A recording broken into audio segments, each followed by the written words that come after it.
एक छोटे से गांव में कच्ची मिट्टी का एक टूटा फूटा घर था। उसी घर में रहता था अमन, एक गरीब लड़का, और उसकी मां शारदा देवी। अमन के पिता का देहांत तब ही हो गया था जब अमन 5 साल का था। तब से मां ही उसके लिए सब कुछ थी। मां भी, बाप भी। शारदा देवी दूसरों के घरों में काम करके किसी तरह 2 वक्त की रोटी जुटाती थी। उम्र और बीमारी ने उनकी कमर तोड़ दी थी, लेकिन चेहरे पर कभी शिकायत नहीं आई। अमन यह सब देखता था। उसकी आंखों में एक ही सपना था, मां को कभी रोते नहीं देखना। 12 साल की उम्र में ही अमन ने स्कूल छोड़ दिया। सुबह होते ही वह सब्जी मंडी जाता, किसी की दुकान पर बोरी उठाता तो किसी की ठेली धकेलता।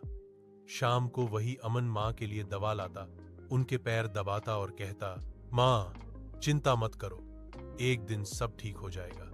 मां मुस्कुरा देती, लेकिन उनकी आंखें जानती थीं कि रास्ता बहुत कठिन है। गांव के लोग अमन का मजाक उड़ाते थे।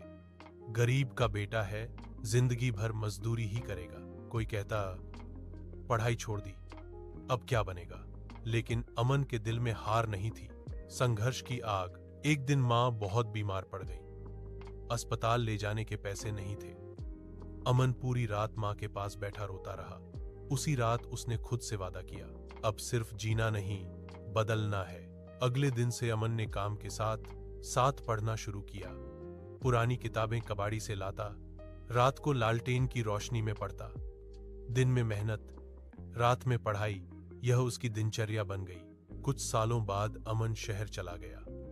वहां उसने होटल में बर्तन धोने का काम शुरू किया।